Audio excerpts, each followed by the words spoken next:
اگر آپ ہفتے میں ایک مرتبہ کسی اچھی سیر کے لیے جاتے ہیں یا سفر کرتے ہیں تو آپ ڈپریشن اور ٹینشن جیسی بیماری سے دور رہیں گے۔ چائے پینے کے بعد پانی استعمال کرنے سے آپ کے دانت جواب دے جائیں گے۔ کھانے کے فوری بعد کبھی نہانے مت جاؤ۔ کھانے کے اوپر سے پانی کبھی مت پیو۔ جب تک کھانا ہضم نہ ہو جاگتے رہو۔ ہر نماز کے بعد اپنے ہاتھ چہرے پر پھیر لیا کرو۔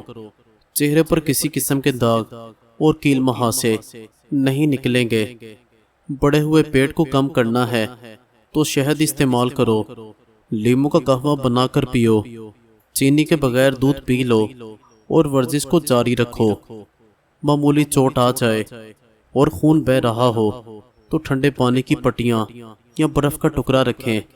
اس سے خون بہنا بند ہو جائے گا۔ ماہواری کے دوران عورتیں ٹھنڈا پانی بالکل نہ استعمال کریں ورنہ مزید درد بڑھ سکتا ہے۔ ترش چیزیں کھانے سے دانتوں کا ذائقہ عجیب سا ہوتا ہے۔ اس سے دانت کھٹے ہو جاتے ہیں۔ مسواک کرنے والے انسان کو نہ تو کبھی گیس ہوتی ہے اور نہ اس کے دانت خراب ہوتے ہیں اور نہ ہی اس کا معدہ خراب ہوتا ہے۔ دانتوں کا کھٹا پن دور کرنے کے لیے لیموں کا بیج چبا لیں۔ دانتوں کا خراب ذائقہ ٹھیک ہو جائے گا۔ صرف 1 سے 2 کھیرے دن میں کھا لینے سے وزن تیزی سے کم کرنے میں مدد ملتی ہے۔ نہار منہ دہی کے ساتھ سیب کھانے سے دل کی گھبراہٹ دور ہوتی ہے۔ جن عورتوں کو تھکن کی وجہ سے ہاتھ اور پاؤں میں درد رہتا ہو ان کو اپنے پاؤں کے تلوں کی مالش کرنی چاہیے۔ گرم کھانے کے ساتھ ٹھنڈا پانی یا کولڈ ڈرنک پینا صحت کے لیے بہت نقصان دہ ہوتا ہے۔ دودھ میں کھجور ملا کر پی لینے سے چھوٹا قد بڑھنے لگتا ہے۔ روزانہ جلدی اٹھ جانے سے جسم چست اور صحت مند رہتا ہے۔ زیادہ پانی کے استعمال سے عقل بڑھ جاتی ہے اور غصہ کم ہو جاتا ہے۔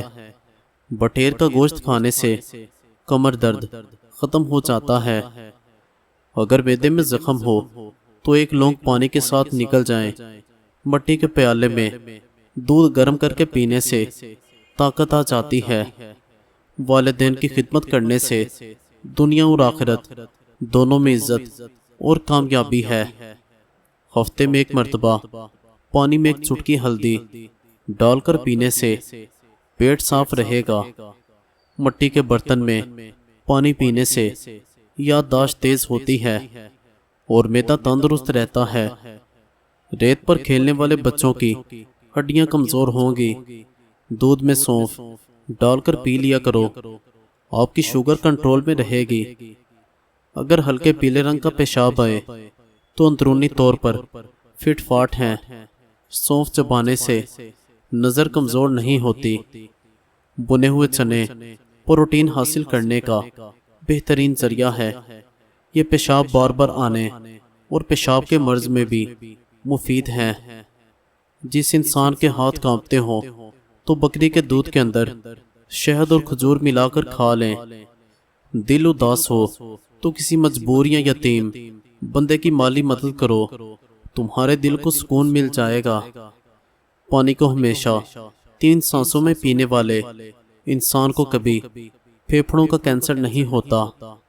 جس کی آواز بڑھاپے کی وجہ سے کانپنے لگے وہ ملٹھی میں گڑ ڈال کر روزانہ چاٹ لیں۔ پیٹ کی گیس ختم کرنے کا دوسرا طریقہ، آپ اس کے لیے چاکلیٹ بھی کھا سکتے ہیں۔ انار بدن کی کمزوریوں کو دور کر دیتا ہے۔ روٹی کھانے سے پہلے الائچی چبانے سے روٹی جلدی ہضم ہو جائے گی۔ جو لوگ شام کے وقت زیادہ کھانا کھا کر سوتے ہیں ان کا پیٹ باہر نکل آتا ہے۔ پیٹ کی گیس دور کرنی ہے تو سوکھا پودینہ کھا لو۔ روزانہ سوکھی میتھی کا قہوہ پینا دمہ کے لیے مفید ہے۔ جو لوگ تیزی سے روٹی کھاتے ہیں ان کو معدے کی بیماریاں گھیر لیتی ہیں۔ صبح کے وقت گردن پر زیتون کے تیل کی مالش کرنے سے گلا کبھی نہیں بیٹھتا۔ صبح اٹھ کر نہانے والے بندے کو کبھی بھی خارش نہیں ہوتی، اور جلد کی پرابلم ہو بھی تو ختم ہو جائے گی۔ والدین کے جھگڑے، زیادہ دیکھنے والے بچے بڑے ہو کر نافرمان ہوتے ہیں۔ نظر کی کمزوری دور کرنی ہے تو روزانہ رات کو سورج مکھی کے بیج کھائیں۔ نیم گرم دودھ میں سونف ڈال کر پینے سے پرانی سے پرانی قبض سے نجات مل جاتی ہے۔ کوئی بڑی بیماری آپ کو گھیر لے تو جتنا ہو سکے کم کھانا کھاؤ۔ رات کے کھانے کے بعد اناناس کھاؤ، پیٹ کبھی باہر نہیں آئے گا۔ عورت بیٹھ کر جھاڑو لگائے تو اس سے گھٹنوں میں کبھی درد نہیں ہوگا۔ بچوں کو دودھ پلانے والی عورتیں یخنی میں جوائن ڈال کر پی لیں، اس سے ان کا دودھ بڑھ جائے گا۔ رشتوں کا نہ ہونا اتنا تکلیف دہ نہیں ہوتا جتنا کہ رشتوں کے ہوتے ہوئے احساس کا مر جانا۔ سیب کھانے سے پہلے سونگھ لینا، بہت سی بیماریوں سے شفا پاؤ گے۔ اندھیرے میں نہانے کی عادت اپنا لی جائے تو ڈر کی بیماری ختم ہو جاتی ہے۔ دودھ اور کھجور اکٹھی استعمال کرو کیونکہ یہ دونوں عمدہ کھانے ہیں۔ ادرک کی چائے پینے سے دل کے امراض سے محفوظ رہا جا سکتا ہے۔ کھانسی روکنے کے لیے صبح، دوپہر اور شام میں ملٹھی کی جڑ چوس لیں۔ تھکاوٹ اور پریشانی کے اندر ادرک والی چائے پی لو، سکون محسوس کرو گے۔ سفر کرنا دماغی صحت کے لیے بہترین ہے کیونکہ اس سے ذہنی دباؤ کم ہوتا ہے اور ڈپریشن میں بھی کمی آتی ہے۔ کیا آپ جانتے ہیں جو لوگ کھانے کے فوری بعد لیٹ جاتے ہیں ان کے سر کے بالوں کی نشوونما رک جاتی ہے؟ پانی زیادہ استعمال کریں کیونکہ اس کی کمی سے دماغ کی نسیں سکڑنے لگتی ہیں۔